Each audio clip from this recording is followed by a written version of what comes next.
I'm here today with Ben Turney, newly appointed Chief Executive of London main market listed Kavango Resources, EPIC code KAV. Kavango is a Botswana-based mining and exploration company developing nickel, copper and rare earth assets. Ben, welcome. It's good to speak to you. Thanks for having me, Alan. So it's been a busy period for Kavango with some excellent ground-based TDEM results from the Kalahari Suture Zone, the KSZ, and soil samples and airborne data from the Kalahari Copper Belt, the KCB, of course. Mm-hmm. Firstly, though, congratulations are in order on your promotion. Secondly, should investors be worried that Mike Foster has stepped down at such a pivotal time for the company? And thirdly, are you up to the job? Oh, punchy start, like it. Yeah, so this is all part of an orderly transition. When Mike Moles and Michael Foster originally asked me to join the board last December, the idea always was that I would come in to take over from Michael as CEO. So over the last 5 months, I've been getting my hands on the various levers within the company, made a lot of changes within the business, a lot of improvements as well, negotiated a lot of strategic relationships, which has obviously been reflected in the amount of progress that we've seen since I joined the board in January. But before that, what people might not be so aware is that I'd actually been working with Kavango as a consultant since April last year. So I originally joined the company as part of the turnaround financing. It was about a 400,000 investment when the share price was down at about 0.8 pence. And over the course of last year, I was heavily involved in augmenting and directing the turnaround strategy, which Mike and Michael and I, we developed a very, very close working relationship. I took them out of their comfort zone sometimes, and there are times, we've had a few hard words and they've not liked some of the things that I've had to say, but overall, our working relationship has been phenomenal. And I've got to say credit to them. They've pushed themselves very hard to help us both turn Kavango around and then obviously make the business much more successful as we've come into this year. So no, absolutely wouldn't say it's a cause to be concerned. If anything, I think it's reason to celebrate, because the reason Michael obviously is looking to step down from CEO, he's moving into a non-exec role, so he'll stay with the company. Michael's experience is fantastic. I mean, I'm obviously fairly new to the sector from the mining perspective. I've been heavily involved on fundraising side and investor relations now for over 10 years. So Michael's experience there to help guide me is, always going to be extremely valuable. But what Kavango now needs as we move forward is much more energy and drive. We're entering a crucial period for the company. We're extremely well financed. We've got 3 fantastic projects. There's a huge amount of work to do. And what Michael and Mike both wanted to see was I up to the job? And I think over the last 5 months, I've demonstrated without any shadow of a doubt that absolutely 100% I'm the right man for this role. Congratulations again, Ben, and apologies for putting you on the spot like that. No problem. Yeah, okay, so Kavango have compared the KSZ, the Kalahari Suture Zone, to the massive Norilsk mine network in Siberia, which of course is a key metals hub for Russia and the world. Is this a fair comparison? And for you to answer this, I'm going to bring a slide up now. Yeah, so the slide we're looking at is the most compelling evidence that we have so far that suggests that the comparison is actually a fair comparison. So when the KSZ was first identified 45 years ago by air surveys that were run by a Canadian aid program, the idea of it being the region being a Norilsk analog sort of first took root then.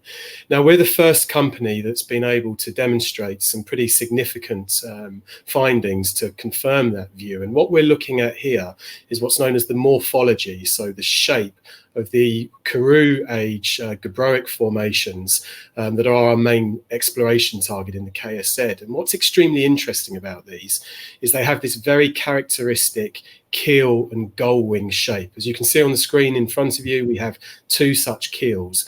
Now these keels map very, very closely to the Norilsk style deposits that have obviously been extremely well documented in that mining centre that's been active for over 100 years. Now we're obviously about to start our drill campaign in the KSZ, so we need to go and get drill core from the bottom of these keels. We'll be the first company ever to do that. But in terms of the work that we've done with using various geophysical methods and deploying modern technology into the field, we believe that the Norilsk analog, we have a great deal of confidence in it. And of course, we're really looking forward to what the drill bit proves a bit later on this summer.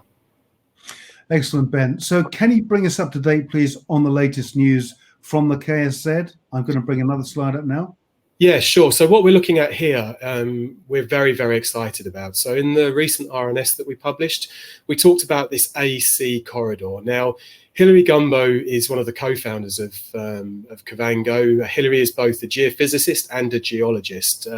Hilary is an exceptionally talented individual. He has incredible vision for the KSZ, but also a deep understanding of tools and techniques to use to unpick the region's potential. Now, what we're looking at here is a map that Hilary has developed that plots what we believe is the Karoo Age Gabbro, the blue that you can see in the corridor, which is the much shallower target, the much younger geological targets, on top of what's called the Proterozoic Gabbro, which were much older and about 1.1 billion years old, which covered a much more extensive area of land. Now, what Hilary believes, based on the three TDEM surveys that we've run in target areas A and C, is we believe we're looking at a Karoo Age geological corridor, and the two drill targets that we found in A and C are at similar depth horizons, giving off similar characteristics. So both of them have Siemens readings, conductance readings that are very similar to one another. Now, if we're able to demonstrate, or able to prove with the drill bit that there are primary sulfides down there, that will open up this whole part of the KSZ, which is still a relatively small part. And remember, we're looking at our total project area is about 7,500 square kilometres. So this is quite a small, but obviously very high priority area.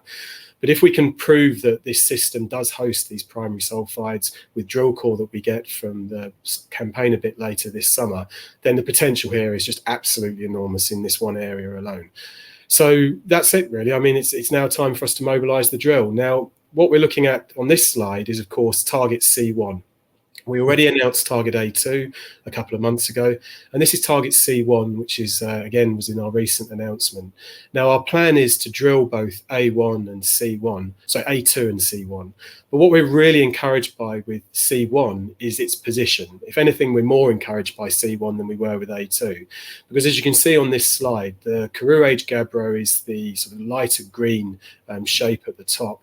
The orange is obviously the target itself, which is 1,200 by 1,600 meters in size. So it's a very big target, but it's nestled right at the bottom of the keel. So it intercepts both the bottom of the keel and the underlying rock formations. So for us, this is pretty much as good a target as we could have hoped for at this stage within an eminently sort of achievable drill target zone.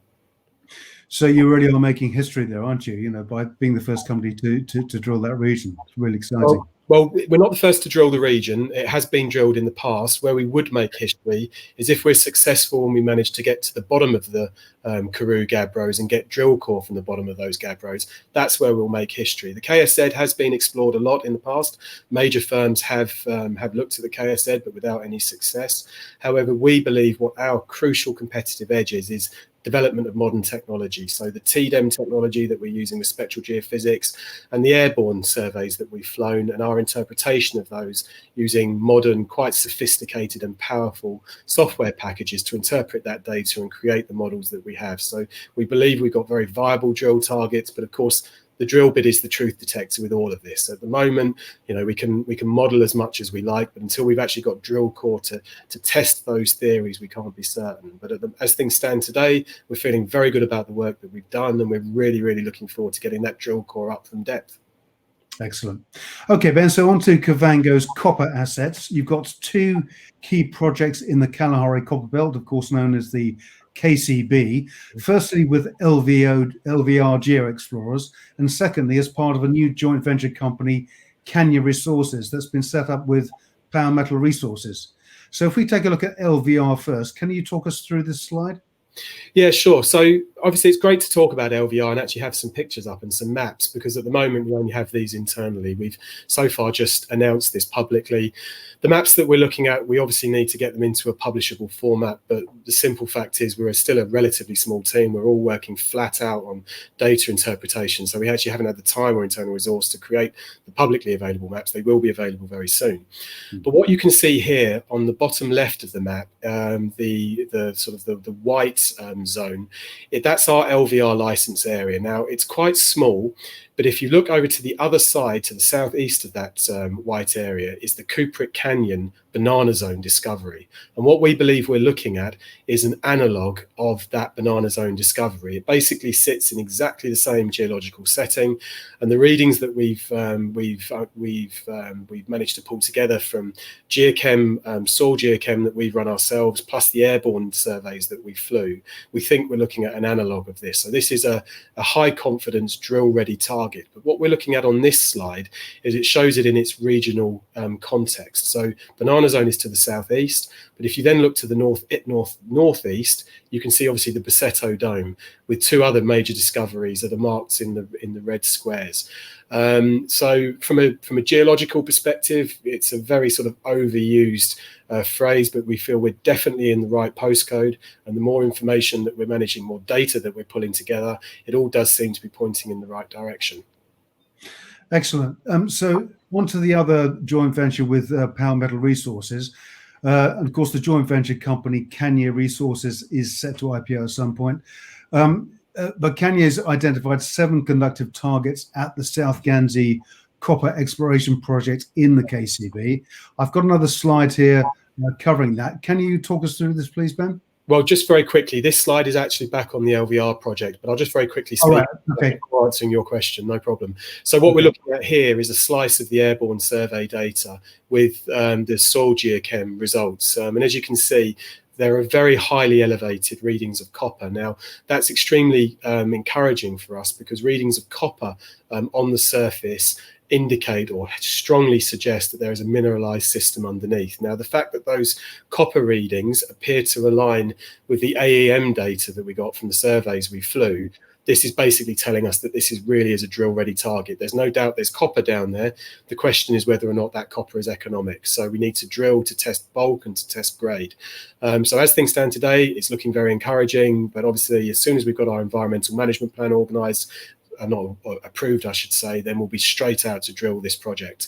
Moving on to the next slide, and just answering the question about the Power Metals JV. So what we have here, yesterday we announced to the market the results of some of the 4 infill geochem soil lines that we've run. Now you can see on this map the longer lines, which are in between sort of the cluster of geochem lines to the southwest and the single line that we ran to the northeast. Now what we were looking to prove or to demonstrate is that the Marula target, which there are maps on in the public domain, you can see, we wanted to see whether there was a continuous copper mineralized trend between that line that's out in the northeast and that cluster of lines that's in the southwest. And as you can clearly see from the elevated readings of copper, again at surface, which is an extremely encouraging sign, we're looking at what looks like a very clearly defined copper mineralized zone. Now, what you can see with the sort of slightly reddish flat lines, those purpley lines, we're now planning on conducting more infill soil sampling between those groups of lines. And what that's going to enable us to do while we're waiting for the environmental management plan to be awarded, which we're hoping will be within the next month or so, it will enable us to delineate our drill targets. So Marula is now our highest confidence target in the company. It was previously the LVR license 82 that we just looked at, but we're now very, very excited about what we're looking at Marula, with depth targets of around about 120 to 200 meters. So it's very close to surface, and it won't take long for us to demonstrate whether the copper that we know is there, again, whether or not that's economic. Will there be sufficient copper, and will it be of the right grade for us to be able to make a major discovery? Excellent. Well, Ben, it's been great talking with you about these projects.